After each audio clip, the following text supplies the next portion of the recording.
हमारे साथ मौजूद है नून लीग के सीनियर रहनुमा राना सनाउल्लाह। राना साहब बहुत शुक्रिया। राना साहब, ना मरियम नवाज साहिबा ट्विटर पर एक्टिव थी, ना ही वो पीडीएम में गई, ना ही कोई पार्टी के इजलास में नजर आ रही हैं इस तरीके से। तो वाज़े तौर पर शहबाज शरीफ साहब ने मरियम नवाज साहिबा को साइडलाइन कर दिया है। वही लीड करेंगे, वही तकारीर करेंगे, वही क़यादत करेंगे, वही प्रेस कॉन्फ्रेंस करेंगे। ये तयशुदा है कि पार्टी को पार्टी लीडर मियां नवाज शरीफ करेंगे और पार्टी प्रेसिडेंट के तौर पे जो है वो पार्टी की नुमाइंदगी यकीनन मियां शहबाज शरीफ साहब जो पार्टी के सदर हैं वो करेंगे।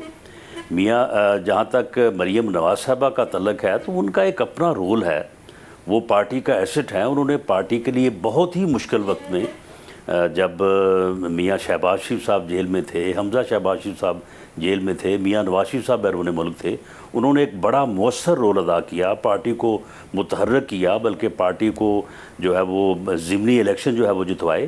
तो उनका रोल एक अपनी जगह पे मौजूद है और वो अपना रोल जो है वो अदा करेंगी। जमात जो है ये जिस तरह से कतरे कतरे से दरिया बनता है, तो जमात जो है ये भी बहुत सारे लोग जब जमा होते हैं और एक मकसद के तहत जदोजहद करते हैं तो फिर वो जमात होती है। जमात को 1, 2 या 3 अफराद का नाम तो नहीं होता। तो इसलिए सभी का अपना रोल है। मरियम नवाज साहिबा और मियां शहबाज शरीफ साहब के अलावा बाकी भी और पार्टी में लीडरशिप है जिनकी बड़ी अहमियत है, जिनका एक अपना रोल है, तो सभी अपना रोल जो है वो अदा करेंगे। वैसे मगर ये साथ क्यों नहीं हो सकता? मरियम नवाज साहिबा मुकम्मल खामोश क्यों होंगी? कल ट्वीट तक नहीं किया उन्होंने। अब इसकी तो एक वजह ये हो सकती है कि शहबाज शरीफ साहब की तकरीर में उन्हें कोई ऐसी चीज़ नज़र नहीं आई जिस पर उन्होंने सोचा इसमें से मैं ट्वीट करूँ, क्या तकरीर है ये, या फिर शहबाज शरीफ साहब ने उन्हें मुकम्मल तौर पर साइडलाइन किया है और कहा है कि मैं ही लीड करूँगा, मैं ही बयानियाँ बनाऊँगा, या फिर मरियम नवाज साहिबा ने चूज़ किया है कि अगर ठीक है आपने लीड करना है तो आप करें, मैं घर पर बैठती हूँ। ये नहीं हो सकता कि आप लीड करेंगे, उसके बाद आपने प्राइम मिनिस्टर बनने के ख्वाब देखने हैं और मैंने साथ कैंपेन करनी है। नहीं, दोनों ये चाहते हैं और इसमें कोई ऐसा मामला नहीं है। पार्टी को जहाँ जहाँ पे ज़रूरत होगी, अब एक जलसा है, जलसे में वहाँ पे सूबाई सदर मौजूद हैं, पार्टी के दीगर अहदेदारान मौजूद हैं और एक जो पार्टी के सदर हैं वो वहाँ पे मौजूद हैं। तो सभी का वहाँ पे जाके जमा होने का जो है वो कोई मकसद नहीं है।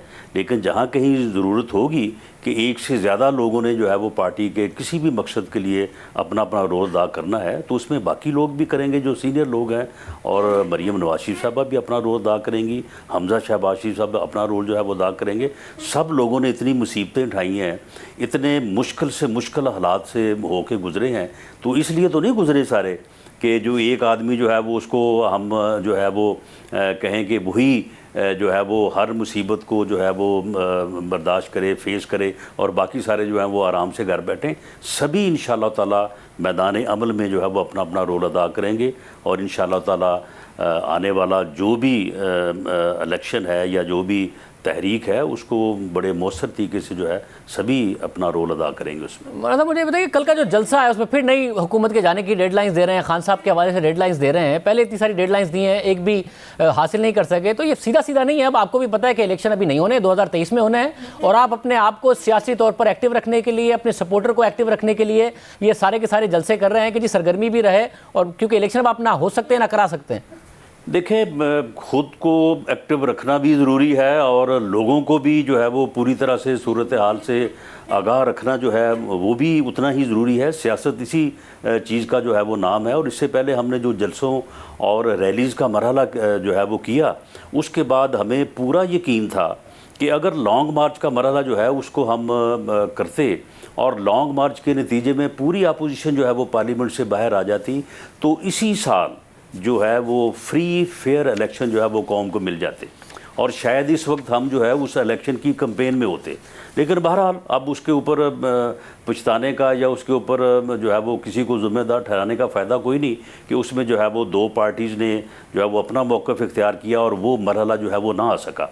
अब भी जो हमने जो है वो एक सिलसिला शुरू किया है आवाम से राब्ते का, तो आगे चल के कोई एक मौका ऐसा आ सकता है कि जब पार्टी लीडरशिप महसूस करे हम दोबारा जो है वो लॉन्ग मार्च की तरफ बढ़ें, दोबारा जो है वो इस्लामाबाद में आके जो है वो धरना दें। ये सारे ऑप्शन जो हैं ये खुले हैं। राना साहब, ये फिर नहीं, ये आप अपने वोटर सपोर्टर को नई उम्मीद दे रहे हैं। पहले आपने कहा था कि लॉन्ग मार्च, और मौलाना ने कहा कि लॉन्ग मार्च का बगैर इस्तीफों के फायदे नहीं है, इसलिए आप लोगों ने लॉन्ग मार्च नहीं किया, पीपल्स पार्टी को नाराज किया। अब आप फिर कह रहे हैं लॉन्ग मार्च हो सकता है, आप नहीं करेंगे लॉन्ग मार्च, और अगर इस्तीफे नहीं देंगे तो लॉन्ग मार्च का कोई फायदा नहीं होगा, और अगर इस्तीफे देंगे तो बाई इलेक्शन हुआ तो तहरीक इंसाफ और पीपल्स पार्टी का पंजाब में फायदा हो जाएगा, जो आप लोग कह चुके हैं। तो ना आप लॉन्ग मार्च करेंगे ना आप इस्तीफे देंगे। लॉन्ग मार्च करेंगे तो हुकूमत नहीं गिरा पाएंगे बगैर इस्तीफों के। देखें, यकीनन हम जो है वो इससे पहले भी पूरी अपोजिशन को हम इसीलिए चाहते थे कि पूरी अपोजिशन जो है वो विड्रॉ करे असम्बलियों से, ताकि गवर्नमेंट जो है वो ज़िमनी इलेक्शन ना करवा सके। अब भी अगर हालात ऐसे हो जाते हैं और हम इस बात को इंश्योर कर लेते हैं तो बिल्कुल हम इस्तीफ़े देंगे, लेकिन उसके लिए इस्तीफ़े देने के बाद फिर ज़िमनी इलेक्शन तो नहीं होगा। फिर ज़िमनी इलेक्शन अगर होगा तो फिर हम इतनी ताकत हासिल करने के बाद ही इस्तीफ़े देंगे ताकि ज़िमनी इलेक्शन जो ना हो सके। और मैं ये आपको बात बता दूं कि ये दिसंबर 2021 तक है, 22 का साल चढ़ेगा तो फिर इलेक्शन का जो है ना वो नकारा जो है वो बच जाएगा। और ये वज़ीर-ए-आज़म जो नारे लगा रहे हैं ये इलेक्शन बजट हमें मालूम हो रहा है, और ये भी इलेक्शन की तैयारी कर रहे हैं। हो सकता है कि ये 23 की बजाय जो है वो 22 के अवाइल में ही ये इलेक्शन की तरफ जाएं। तो इसलिए हम अपनी तैयारी जो है वो अपने तौर पे जो है हमने भी शुरू कर दी है, और इंशाल्लाह देखते हैं कि आगे वक्त जो है वो किस तरह के हालात को जो है वो लेके आगे बढ़ता है। बहुत शुक्रिया असरल्लाह साहब हमारे साथ मौजूद थे। दिसंबर 2021 तक का टाइम तो खुद ही दे गए हैं, और फिर खुद ही कह रहे हैं अगर हुकूमत इलेक्शन कराएगी, यानी कि अपोजिशन की कोई नहीं नज़र आता कि ऐसी ताकत है कि वो हुकूमत को गिरा पाएंगे।